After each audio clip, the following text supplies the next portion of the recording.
Good morning students. SBN online classes में आपका स्वागत है। आज का अपना नया टॉपिक है बीजों उत्पादन, जिसे इंग्लिश में सीड प्रोडक्शन के नाम से जाना जाता है।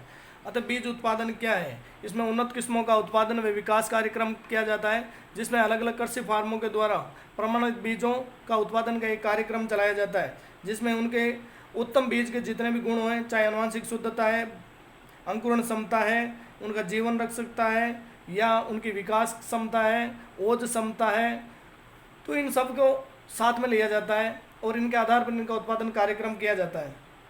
यह हमेशा विभिन्न राजकीय फार्म, विश्वविद्यालय, कृषि फार्म, प्रगतिशील कृषकों के खेतों में प्रमाणित बीज उत्पादन के कार्यक्रम के अंतर्गत उन्नत बीज तैयार किए जाते हैं, जिन्हें 4 श्रेणियों में बीज के प्रकार के आधार पर डिवाइडेशन किया जा रहा है, जिनमें आप इसको एक सूत्र के माध्यम से याद रख सकते हैं। केंद्रीय प्रजा का आधार प्रमाण यानी मूल केंद्रक बीज नंबर 1, फर्स्ट नंबर, इसे न्यूक्लियस सीड के नाम से भी जाना जाता है। और ये मूल केंद्रक बीज किसी उन्नत किस्म के बीजों की प्रारंभिक अवस्था होती है, जिससे संबंधित पादप के प्रजनक के पास होती है, और ये 100% शुद्ध होते हैं, और इनका उत्पादन व पादप प्रजनक की देखरेख में ही किया जाता है। इनसे जो बीज प्राप्त होते हैं वो प्रजनक बीज या ब्रीडर सीड के नाम से जाने जाते हैं, जो आपके नेक्स्ट 2 नंबर पे आते हैं। अतः इसे ऐसा कह सकते हैं, न्यूक्लियर सीड्स के गुणक के बाद जो बीज प्राप्त होते हैं उसे ब्रीडर सीड कहते हैं। इनमें आनुवंशिक और भौतिक दृष्टि से बीज 100% शुद्ध होते हैं। अतः कृषि अनुसंधान क्षेत्रों द्वारा पादप प्रजनक की देखरेख में इनको प्राप्त किया जाता है, और इनकी थैली पर हमेशा, इनकी जो थैली होती है उस पर हमेशा सुनहरे पीले रंग का टैग लगा रहता है।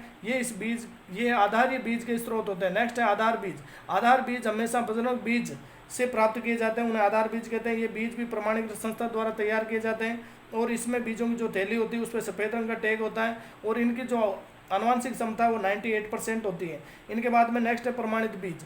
अतः प्रमाणित बीज आधारित बीज से प्राप्त किए जाते हैं, और जो प्रमाणित बीज होते हैं वो प्रमाणित संस्था की देखरेख में तैयार किए जाते हैं। इनमें हमेशा आनुवंशिक व भौतिक शुद्धता, अंकुरण प्रतिशतता, आर्द्रता की मात्रा यानी उत्तम बीज के लगभग प्रमाणित मानकों के अनुरूप इनको काम में लिया जाता है। ये अवेलेबल होते हैं। अतः बीजों की थैली पर नीले रंग का टैग लगा रहता है, और ये किसान को फसल उत्पादन के लिए सहायक होते हैं। इनके बाद में बीज उत्पादन की वैज्ञानिक तकनीकी।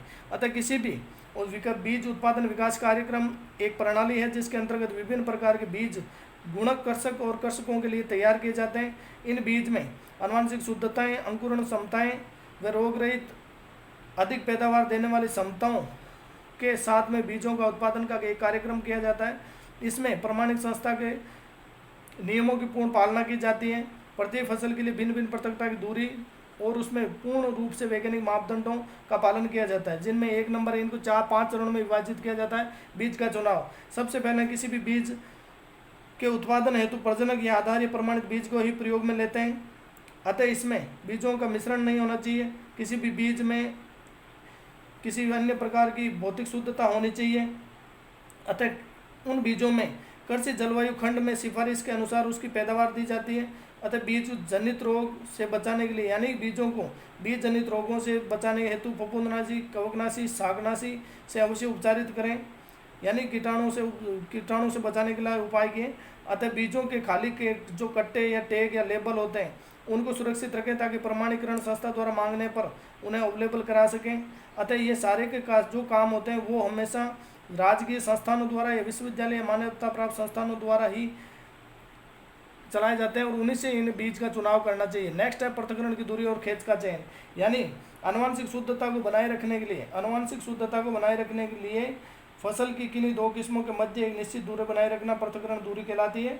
और यह हमेशा बीज उत्पादन कार्यक्रम से चारों ओर एक निर्धारित दूरी वाले खेतों में होती है, यानी जिस खेत में ये कार्यक्रम चलाया जा रहा है उसके चारों ओर ये फसल नहीं होनी चाहिए, ताकि उनमें अनावश्यक दूसरी फसलों के बीज ना हो। और नंबर 2, उनमें कुछ पौधों में परपरागण और स्वपरागण की क्रियाएं होती है, तो उनके आधार पर भी इनके बीजों में मिश्रण होने की संभावना रहती है, उससे भी बचाव का एक विशेष ध्यान रखना चाहिए।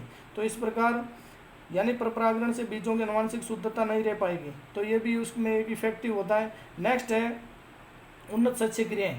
विभिन्न प्रकार की उन्नत शस्य क्रियाओं के द्वारा भी इस कार्यक्रम में उन्नत शस्य क्रियाओं का भी उपयोग किया जाता है। बीज उत्पादन में सभी उन्नत सम्यक क्रियाएं वे कीट व रोग नियंत्रण की अनुमोदित सिफारिशों के अनुसार करनी चाहिए। अतः बुआई से पहले उस मशीन की अच्छी सफाई कर लेनी चाहिए, ताकि उसकी सीड ड्रिल में कोई अन्य बीज ना हो। अतः संतुलित उर्वरक का उपयोग करना चाहिए, और इनके बाद में क्रांतिक अवस्थाओं पर सही सिंचाई करते रहना चाहिए, उचित समय पर निराई गुड़ाई करते रहना चाहिए, रोगिंग की क्रियाएं भी करते रहना चाहिए। यानी रोगिंग किसे कहते हैं, समय समय पर खेत का निरीक्षण कर उसमें अन्य किस्मों के पौधे और अन्य अवांछनीय जो पौधे होते हैं उन्हें उखाड़ कर बाहर फेंकने की जो क्रिया होती है वो रोगिंग कहलाती है। तो इस प्रकार फसल और किस्म के बीज उत्पादन कार्यक्रम में विशेष इन बातों का ध्यान रखना चाहिए।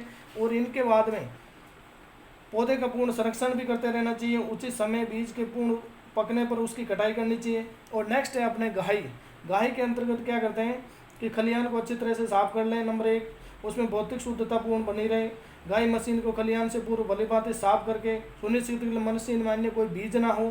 थ्रेशर का आरपीएम प्रति मिनट सेट कर लें ताकि बीज कटे ना, और उसमें नई बोरियों का उपयोग करना चाहिए। इनके बाद में विधायन व भंडारण, जो नेक्स्ट है अपने विधायन व भंडारण, इसके अंतर्गत हमेशा उत्तम बीज की गुणवत्ता को सावधानीपूर्वक बनाए रखने के लिए विधायन और भंडारण पर बहुत ज़्यादा निर्भरता रहती है। गाई करने के बाद बीज को बोरियों में भरकर विधायन केंद्रों पर प्रसंस्करण यानी प्रोसेसिंग के लिए भेज दिया जाता है, और विधायन द्वारा बीज को अच्छी प्रकार से सुखाकर मशीनों से साफ करके उसको बीजोपचार करके उनको अलग अलग कट्टों में और यानी उचित नमी पर बोरों में भरकर गोदाम में भंडारण हेतु गोदाम में धूमीकरण करके बंद कर दिया जाता है। और ये हमेशा प्रमाणित बीज का उत्पादन वैज्ञानिक दक्षता के आधार पर किया जाता है, और इसमें राष्ट्रीय बीज निगम और राजस्थान की राज्य बीज निगम की इकाइयों द्वारा इनको पूर्ण रूप से काम में लिया जाता है, किया जाता है। All the best, next topic कल पढ़ेंगे।